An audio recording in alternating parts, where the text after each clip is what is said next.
when we think about, right, like complex PTSD, we're thinking about chronic exposure, we're thinking about compounding exposure, right?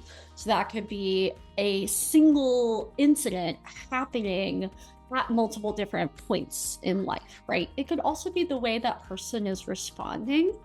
And our brain actually changes during trauma, right? The neurons that are basically signaling to our amygdala, which likes to control our emotions, get stronger, and they are more likely to fire when we feel that we're threatened, and Mhm. get a lot more reactive and not very accurate at predicting what is actually going to threaten us when we've been through trauma, because everything feels threatening and it's just safer, right, psychologically, to think that everything is a threat and I will keep myself safe by responding as if it is. That over time literally is changing the brain, and the brain responds to that in several ways.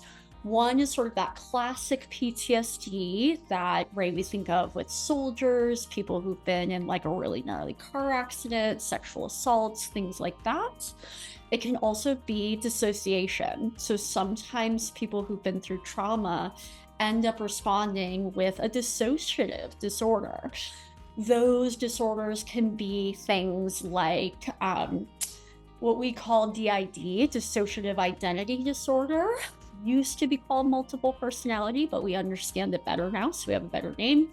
Borderline personality disorder also has a really large dissociative like component to it. And we don't understand personality disorders super duper well because no things in mental health are super linear. We do know that many people who end up having a diagnosed personality disorder have exposure to trauma in their life. So there is a really like tight correlation there. We can't say it's a causation necessarily. People also Mhm. develop things like OCD sometimes, or a hoarding disorder, or really crippling levels of anxiety. And those can all be responses to trauma that, right, are because of a change in the brain, a change in our response to stress and threat. So there's actually a couple things that can happen after trauma.